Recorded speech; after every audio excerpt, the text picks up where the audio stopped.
quanta raó que té el refranyer, eh? Després del popular gat per llebre, ara servien colom en comptes d'ànec lacat. Tanquen un restaurant xinès de Madrid per insalubritat. Ostres.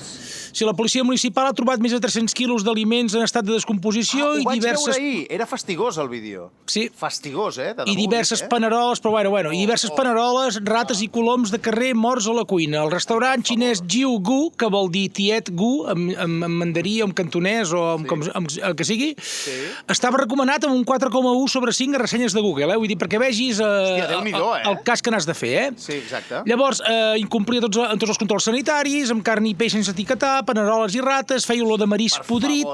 Saps aquella olor que fa la bossa d'escombraries quan l'estrenys, que et puja a les caps de gambes del migdia? Això ho fas al vespre, no? Calla. Els amos dels restaurants que caçaven coloms al carrer i els cuien a dintre. A veure, no tant escàndol, Carles, perquè, a veure, si és ben cuinat, quin problema hi ha? Tu et penses que un aliment homologat com a legal o com es digui és bo per la salut i que no perd mai la cadena de fred? És tan ingenu de pensar això? Tu penses que fàstic pensar que em menjo un colom. Què vols que et digui? Si tu penses que les empreses d'alimentació estan governades per uns virtuosos filàntrops que tenen com prioritat vetllar per la nostra felicitat gastrointestinal, saps? Ja ho sé.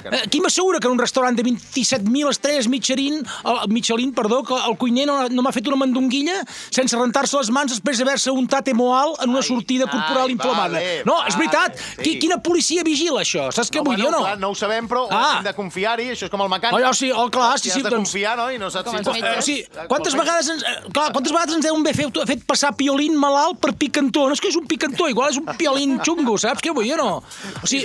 El canari, sí. No, Santi Innocència. De totes maneres, aquest restaurant fotria arrojar un forense, Vull dir que... És fastigós. Jo he vist el vídeo, no sé on... Bueno, les xarxes. Tot arreu. I era fastigós. I ara que m'has... O sigui, aquells pollastrets, allò eren coloms, ara que ho has dit... Sí, eren coloms, sí. Oh, quin fàstic. Bueno, va, següent notícia, que és fastigosa. Depèn com es cuina, és que estem... Passa que tenim una visió que no és microscòpica, perquè si no menjaríem res, està ple de merda tot, Carles, tio. Bueno, però no vull saber, com a mínim. Ja.